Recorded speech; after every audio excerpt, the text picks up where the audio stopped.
Kismet. The butterfly flaps its wings and blah, blah, blah. We all know the rest of the story. Well, we all know the beginning, at least. A Brooklyn accented voice boomed from the stage in front of the rec rooms. Welcome, all you lovely counselors and CITs, to another exciting summer at Camp Lex. For those of you who don't know me, I am Mel Moskowitz, Camp Director. Brimming over with excitement, Mel began to list all of the wonderful virtues of this year's festivities, from the new Arts and Crafts Center, the expanded dining room, and the resurfaced pool decks. The promise of fun and games was just within reach. I glanced around the room, trying to locate some other sources of enthusiasm. Some of the kids' eyes were locked towards the front, listening attentively to Mel's promises. Others looked as if they were in overdrive and a bit overwhelmed by too much to absorb. Oh, was there just time to chill? I was all for some time out and some sunbathing on that new resurfaced pool deck. Color war, flag raising, archery, softball, egads. I stifled a yawn and shifted around, anxious to get back to my unpacking. The agony wasn't ending soon enough as Mel went on and on. Finally, ending his spiel, Mel requested for each of us to stand up individually to introduce ourselves. Okay, this might get interesting. Well, she seems nice. He seems sweet. Oh, I wish I had her long blonde hair.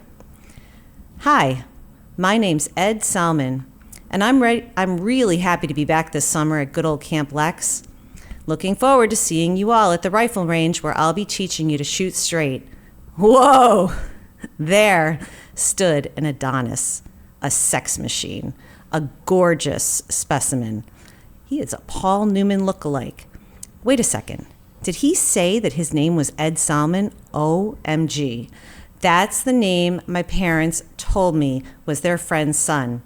Is this Kismet or what? I was chomping at the bit. We were in a barn after all, waiting for the intros to finally wrap up. I quickly thought up the scenario that was about to unfold between me and the rifle instructor. I imagined his smile and his eyes lighting up as I approached him. He would have his hand out ready to take mine. He would ask me if we were already acquainted or was I a newbie. I would tell him that we never met before, but we definitely had a connection. He would respond that our meeting must be fate, maybe even Kismet. Promising me that he was looking forward to getting to know me better, he would take my arm, he would lead me out the double doors of the rec room barn, announcing to the Lexington world that we were destined to be the most popular summer couple of the summer of 1959. Eddie had his back to me when I tapped him on the shoulder.